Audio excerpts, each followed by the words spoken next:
வாரிசு அரசியலை எதிர்த்து உலக வரலாற்றில் முதல் யுத்தம் தொடுத்த வரலாறு அவருக்குரியது.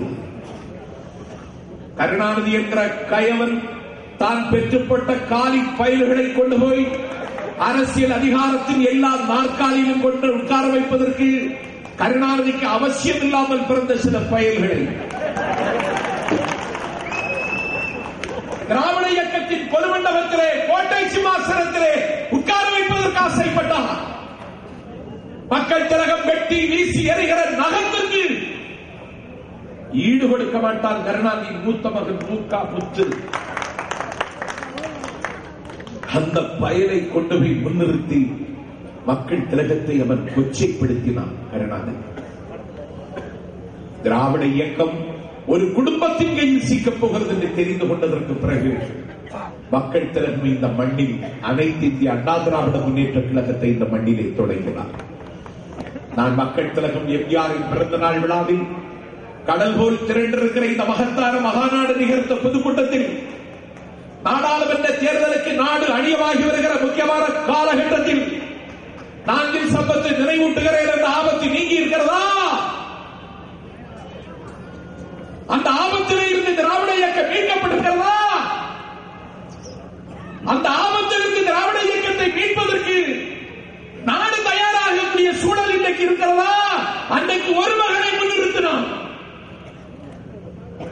இன்றைக்கு முதல் மகன், இரண்டாவது மகன், மூன்றாவது மகன், நாலாவது மகன், எத்தனை மகன்கள் இருக்கிறார்கள் என்பது வாக்காளர் பட்டியலிலே இருப்பவருக்கே தெரியவில்லை.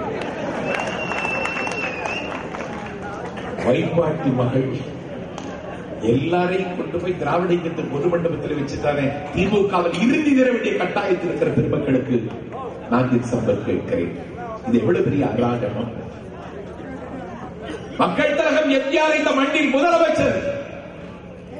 வறுமை அவரை திண்ட காலத்தில், துன்பம் அவரை தொடர்ந்த வேளையில், பசிக்கு உணவில்லாமல் அவர் தவித்த வேளையில், தத்தளித்த காலகட்டத்தில் என் பெருமைக்குரியவர்களே, என் தம்பியை வறுமை தின்னுகிறதா என்று வாடி அன்னைக்கு நாடகங்களிலே வேடம் போட்டு எம்ஜிஆருக்கு வறுமையை இல்லாமல் ஆக்கியவர் மக்கள் திலகம் எம்ஜிஆரின் உடன் பிறந்த அண்ணன் எம்ஜி சக்கரபாணி. எம்ஜிஆருக்கு குடும்பம் இல்லையா? இருந்தது. மக்கள் திலகம் எம்ஜிஆர் இந்த மண்ணின் முதலமைச்சர். கால் சட்டை பருவத்தில் தன்னை கப்பிய வறுமையை தீர்ப்பதற்கு நாடகங்களிலே வேடம் போட்ட அண்ணன் எம்ஜி சக்கரபாணி காலமெல்லாம் எந்த அண்ணனுக்கு நன்றியோடு இருக்க வேண்டும் என்று கருதினாரோ அந்த அண்ணனுடைய பிள்ளை எம்ஜி சுகுமார் பச்சைப்பன் அறக்கட்டளை தேர்தலுக்கு நிற்கிறார்கள். பச்சைப்பன் அறக்கட்டளை தேர்தலில் வாக்களிக்கக்கூடியவர்கள் வசதி உள்ள பணக்காரர்கள்.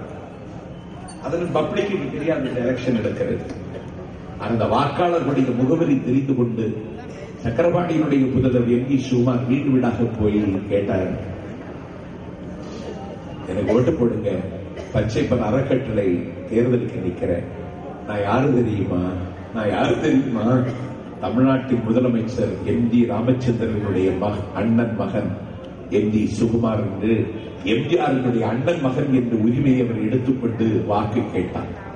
இந்த செய்தி கேள்விப்பட்ட மாத்திரத்திலே தடிகொண்டு பலர் தலையில் அடித்ததை போல், இடி வந்து இதயத்தில் விழுந்ததை போல் துடித்துக் கொண்டு அடுத்த நாள் தமிழ்நாடு முழுவதும் இருக்கிற தினசரி பத்திரிகைகளில் பச்சைப்பன் அறக்கட்டளை தேர்தலில் நிற்கின்ற எம்ஜி சுகுமாருக்கும் எம்ஜி ராமச்சந்திரன் என்கிற தமிழ்நாட்டின் முதலமைச்சராகிய எனக்கும் எந்த சம்பந்தமும் இல்லை என்று அறிக்கை விட்டு குடும்ப அரசியலுக்கு சாயல் இல்லாத தமிழ் அரசியலை இந்த நாட்டை உருவாக்கி தந்த தலைவர் எம்ஜிஆர். இன்னைக்கு பாருங்க, அவன் பேர வர்றான் இளைஞரணி செயலாளர்,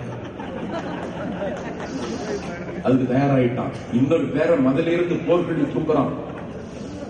அவன் சொல்றான், மூத்த மகன் நீ அவனே இளைஞரணி செயலர் ஆக்கிற, நான் அட்டாக் பேண்டியோட வருவேங்கிறான். அவன் மதுரையில் இருந்து